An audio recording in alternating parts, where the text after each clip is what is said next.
예, 여러분 안녕하세요. 예, 또 이렇게 어린이대 공원이고요. 예, 좀 저녁 시간이라서 지금 어제 방송에서 헝다그룹 좀 별일 없이 지나갈 것 같다고 말씀을 드렸었는데 이게 생각보다 좀 사안이 좀 커질 것 같습니다. 어제 그런 얘기가 있었잖아요. 어차피 시진핑이 3년임을 해야 되고, 그리고 중국 당국에서 뭐 그렇게 헝다그룹이 무너지게 두진 않을 거다, 뭐 그런 얘기들이 있었죠. 그래서 뭐 월가에서도 뭐 별거 없이 그냥 어제 뭐 중국인민은행에서 유동성 주입을 시작을 했고, 월가에서도 뭐 별일 없을 거다, 그래서 뭐 주식 조금 떨어질 수는 있는데 뭐 건강한 조정이다 해서 금융시장은 별일 없겠다, 뭐 이런 얘기들이 많이 했었는데요. 오늘 와서 조금 분위기가 바뀐 것 같습니다. 봤더니 지금 일단 두 가지가 있는데요. 첫 번째는 헝다그룹에서 지금 갖고 있었던 부채가 있잖아요. 뭐 350조인가 그 얘기가 있었잖아요. 근데 이게 다가 아니라고 합니다. 지금 뭐 원래 그 중국 쪽의 금융이 그렇다고 하더라고요. 실제로 장부상에 드러난 것보다 훨씬 더 많은 부실이 있고, 또 중국 내의 부동산을 담보를 해서 재담보하고 그걸로 뭐 해외 부동산까지 막 투자를 하는 이런 구조인데, 지금 중국에서 막 지방에다가 마구잡이로 지어놓은 아파트들이 뭐 하나도 분양이 안 된다고 해요. 그래서 헝다그룹 이슈도 그걸 갖다가 이제 좀 대출금을 줄이는 과정에서 일어났다고 하는데, 그래서 뭐 처음엔 350조다 했는데 뭐 400조, 500조, 600조까지 늘어나서 그런 얘기가 좀 있다고 하고요. 근데 두 번째는 또 이게 헝다그룹 하나만이 아니라고 합니다. 무슨 중국에 비슷한 그런 부동산 회사들이 있는데 완커그룹이라는 데가 있고 완다그룹이라는 데도 있고, 아무튼 뭐 조그만 거 큰 거 합쳐서 중국에 굉장히 많다고 해요. 그런 비슷한 그런 부동산 회사들이. 그런데 그 상황에서 지금 이거를 아무리 중국에서 막아줘도 한계가 있는 게 아니냐. 그래서 처음에는 뭐 그런 얘기도 있어요. 처음엔 뭐 시진핑이 3년임을 해야 되니까 막아준다, 무조건 막을 거다 했다가, 그 다음에 이게 지금 뭐 샹하이방 계열해 갖고 이게 계파가 달라서 안 막아줄 수도 있겠다 하다가 점점 이제 뭐 부실 규모는 늘어나고, 또 헝다뿐만 아니라 다른 회사들까지 걸려 있어서 그런 이슈가 있어서 어디까지 갈까요? 그거 모르죠. 지금 뭐 아무튼 우리가 예상했던 아무것도 아닌 일에서 그냥 끝날 것이다 라는, 거기서는 이제 다들 지금 그렇게 생각하는 분위기는 아닌 것 같고요. 뭔가 지금 이제 부실이 터지건 터질 건데 조금 뭐 완만하게 끝날 거다라는 의견부터 시작해서 생각보다 이건 굉장히 좀 부실이 커져서, 그래서 그런 얘기도 있죠. 아예 뭐 그런 극단적인 주장에 의하면 이번 헝다그룹 사태에서 그런 비롯된 부동산 폭락이 특히 뭐 중국 부동산 시장 같은 경우는 뭐 거의 50% 이상 레버리지로 땡긴다고 하니까, 뭐 대한민국도 사실 마찬가지잖아요. 잘 타지고 보면 뭐 갭 투자 이런 거 보면은 50% 넘는 그런 대출이 50% 넘는 그런 것들도 지금 뭐 대한민국에 굉장히 많은 편인데, 아무튼 뭐 그런 이슈들이 있는 것 같습니다. 그런데 그래서 극단적으로는 뭐 브레튼 우즈 시작한 1971년부터 근본이자를 폐지했었죠. 그때부터 시작된 부실이 50년간 쌓여온 그런 뭐 낮은 저금리와 신용화폐 뭐 제로금리와 무한 대출로 이루어지는 그런 종이돈을 막 찍어내는 신용화폐의 그런 붕괴가 오는 거 아니냐. 그래서 이것은 뭐 신용화폐 체제의 종말이다. 그래서 뭐 이번 거는 그냥 건전한 조정이 아니고 완벽한 그런 대공황, 아직까지 역사적으로 본 적 없는 그런 신용 붕괴가 될 거다라는 무시무시한 얘기까지 좀 많이 돌고 있습니다. 그래서 좀 지켜봐야 될 것 같은데, 생각보다 이게 심각한 것 같아요. 헝다그룹이 우리가 어제까지 생각했었던 그저 뭐 중국에서 또 이거 뭐 돈 찍어서 막아주겠지, 어차피 뭐 정치 불안 이슈를 싫어하니까 뭐 틀어 막아주겠지 했는데 지금 뭐 중국에 생각보다 돈이 없다는 얘기도 있고 인민은행부터 해서 뭐 중국 지방은행들 다 부실이 크다는 얘기도 있고 그래서 사실은 재작년에서부터 계속 나왔었죠. 그래서 재작년에 이미 털어서 망했어야 되는 여러 가지 부실들이 끌고 그 다음에 대출 더해주고 뭐 또 외국에 채권 발행하고 하면서 돈 찍어서 막 틀어 망한 게 여기까지 되는 것 같습니다. 그래서 지금 좀 지켜봐야 되는 상황인데요. 예, 근데 모르겠어요. 또 갑자기 돈 마구 찍어서 인플레이션 올 지경까지 돼서 또 이렇게 틀어 막을 수도 있고 아니면 생각보다 뭐 빌빌거리면서 찔끔찔끔 유동성 주입하면서 이런 식으로 계속 위기가 커지면은 예, 어떤 일이 일어날지 모르겠습니다. 그래서 좀 아주 극단적인 경제 위기에도 지금 대비를 좀 해야 되는 상황인 것 같아요. 그 다음에 이제 대선 얘기인데요. 제가 그렇게 말씀을 드렸었죠. 약속을 했었죠. 당분간은 제가 뭐 국힘당 후보들 비판 안 하겠다. 뭐 라이브 방송 키면은 맨날 그냥 국힘당 쪽에 욕만 하게 되니까 지금 라이브 방송 키면은 국힘당 후보들 욕밖에 안 하게 되니까 당분간 비판 자제하겠다 하면서 저도 우파 개돼지가 되겠다.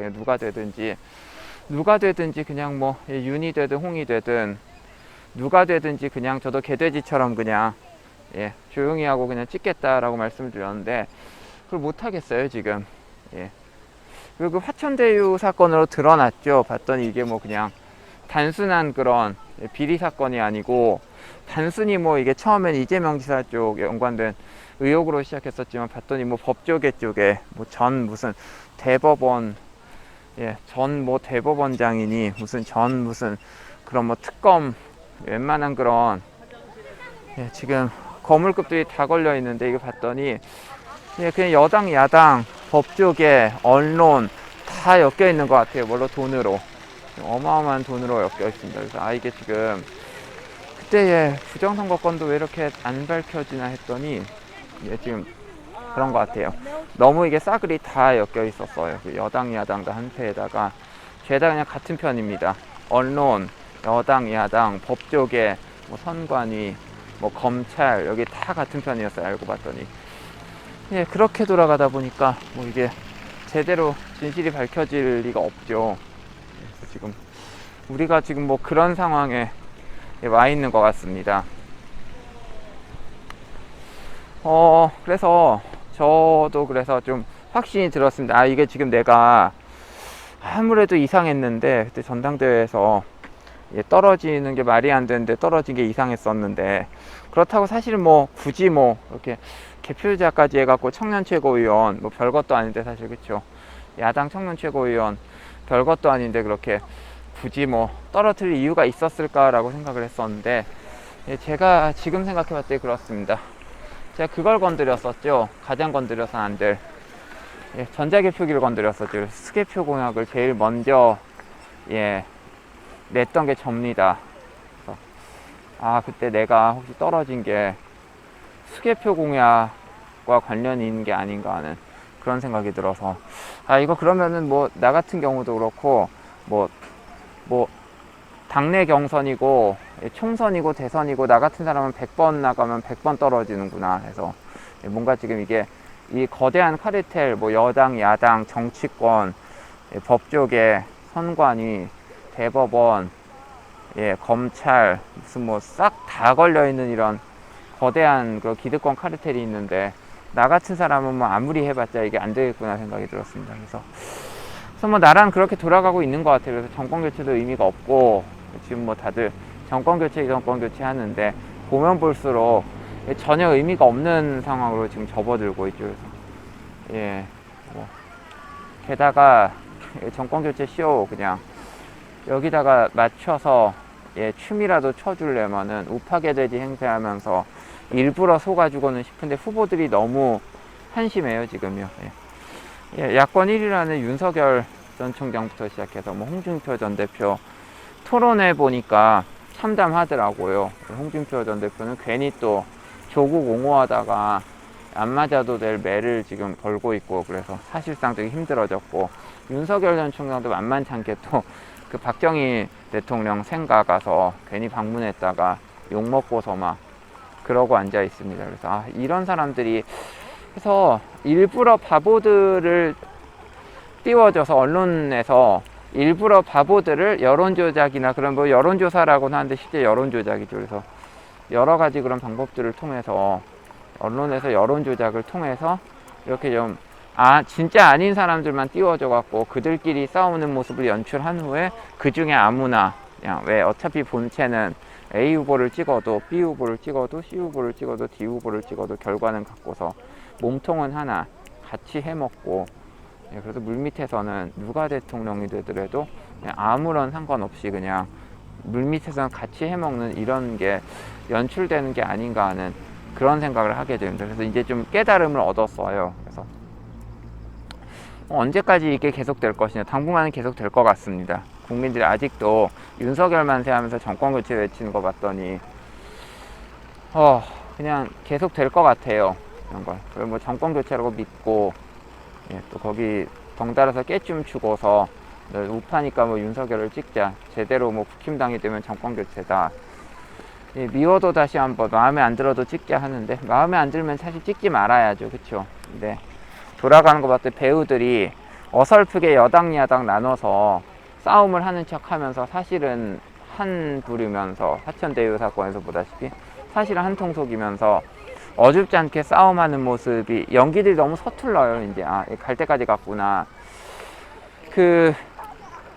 지금 뭐 야권 후보들 뭐 윤석열, 홍준표 포함해서 여권 후보들 뭐 이낙연, 이재명 할 거 없이 다 서투르죠. 좀 그렇죠. 연기자들이 연기하는 게 서투릅니다. 싸우는 것도 서투르고 지금 뭐 굉장히 좀 우스운 꼴인데 그렇죠. 굉장히 한심한 상황이죠. 지켜보고 있기도. 그래서 이게 지금 여당 야당 편갈라서 그래도 예전에 예를 들어서 뭐 문재인 대 박근혜 이때는 뭔가 좌우 좀 선명했잖아요. 그렇죠. 오늘 뭐 노무현 때도 그랬고 이명박 때도 그렇고 뭔가 좀 선명한 좌우 구도가 적어도 있고서 이명박 때 정권 교체하는 거는 진짜 정권 교체되는 거 아니냐. 뭐 지금 생각하면 또 그냥 대충 하는 척만 하고 정권 교체 척만 하고서 그냥 끼리끼리 해먹었던 것 같죠. 지금 그런데 이런 정권 교체 쇼가 그동안은 그래도 좀 볼만했었는데 이번에는 그런 것도 아닌 것 같습니다. 다 한심해요. 그냥 다 수준 미달이고 다 함량 미달이고 이게 그런 기득권 카르텔 세력들이 좀 자신들이 좀 쥐고 흔들 수 있는 이렇게 자신들의 의도대로 잘 조종할 수 있는 이런 사람들을 갖고서 발탁해서 그 중에 몇 명을 한 뭐 4-5명 정도 추려서 뭐 여당 2명 한 야당 3명 정도 이렇게 배정을 해서 언론사고 누구들이고 그냥 뭐 우리말 잘 들어라 그럼 대통령도 시켜주고 뭐 장관도 시켜주고 총리도 시켜주고 국회의원도 시켜주고 할 게가 지금까지 시스템 같은데 지금 이 시스템이 좀 이제 맛이 갈 때가 되지 않았나요? 그래서 근데 사람들이 지금처럼 근데 또 지금 시스템이 깨지기 너무 견고하죠. 제일 큰 문제는 국민들이 관심이 없죠. 끼리끼리 해먹어도 국민들도 사실 뭐 그냥 월급 잘 나오고 일자리 튼튼하고 특히 뭐 공무원 이런 분들, 대기업 직원들 또 뭐 코로나 때문에 뭐 별 타격 없으면은 그냥 뭐 입 다물고서 관심 없이 그냥 사는 편인데 그래서 눈 가리고 아웅식의 이런 여당 야당 나눠서 좌파 우파 나눠서 요런 쇼가 지금까지 좀 통할 수가 있었구나. 먹고 살기가 괜찮았어요 그동안. 뭐 경제 어렵다 근데 좀 요새 자영업자들부터 좀 문제가 생기기 시작했죠. 요새 뭐 자영업자분들 안 좋은 소식들, 좀 극단적 선택 이런 보도들 많이 나오면서 분위기 이제 자영업자분들 한계 상황에 지금 다다른 것 같고요. 그래서 또 뭐 내년 3월까지 좀 부채를 연장해 준다 이런 대출 연장해 준다 이런 계속 그런 보도들 나오고 있어. 이거 얼마나 상황이 안 좋으면은 이럴까 해서 일단 가장 약한 고리인 자영업자들부터 문제가 생기고 있는데 아직까지는 그래도 먹고 살만 하죠. 근데 헝다그룹 이슈가 어떻게 터질지 모르는데 최소한 어느 정도 지금 타격은 있다고 보고요. 그래서 어느 정도 타격일지가 관건인데 진짜 이게 사람들이 말하는 대공황 내지는 원래 대공황이든 뭐 경제위기든 금융위기든 금융붕괴 이런 건 소리 없이 오잖아요. 그동안에 또 너무너무 경기가 좋아서 뭐 경기가 좋다기보다는 뭐 주식 오르고 코인 오르고 부동산 오르고 뭐 이런 것들만 쳐오르는 상황이었었는데, 예, 그 상황에서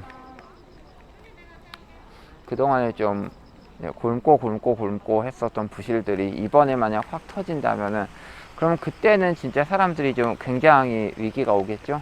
그때는 좀 굉장한 문제가 생기는데, 그렇게 되면은 싫어도 사람들이 이제 뭐 그레이트 어웨이크닝이라고, 그때쯤은 좀 정신 차리지 않겠냐, 대각성이 일어나지 않겠느냐. 그렇죠. 사실 뭐 먹고 살기 편하면 배부른 돼지도 괜찮죠. 그렇죠. 먹고 살기 편한 상황에서 배부른 돼지를 하면은 굳이 그렇게 각성할 필요도 없고 그레이트 어웨이크닝 할 필요가 없습니다. 근데 이제 갑자기 경제 대공황이 오고 붕괴가 오고 갑자기 먹고 살기가 힘들어지고 뭐 부동산발 이제 엄청난 그런 경제 위기가 오게 되면은, 뭐 경제 위기란 게 별게 없죠. 지금 그냥 끼고 있는 부동산 대출들 그거 한 번에 다 갚아라, 이자 빨리 내라, 금리 좀 오르고 이자 독촉하고 원금 독촉하면은 다 무너지죠. 지금 싹 다. 그런 부동산 대부분 갖고 있는 사람들이 팔아야 되고, 대출 끼고 있던 사람들 금리도 내지 못해서 다 파산하고, 지금 홍다 이슈도 지금 사실 원금 상환하라는 것도 아니고 이자만 못 내도 지금 위기가 돼서, 이자를 못 내니까 지금 파산하게 생긴 거 아니에요. 원금은 고사하고 있어. 이게 좀 갈 때까지 갔구나. 아무튼 뭐 홍다그룹 이슈가 어디로 튈지 모르겠습니다. 근데 아무튼 어제까지 뭐 별일 아니다 하던 그런 분위기엔 좀 많이 변화가 있지 않나 합니다.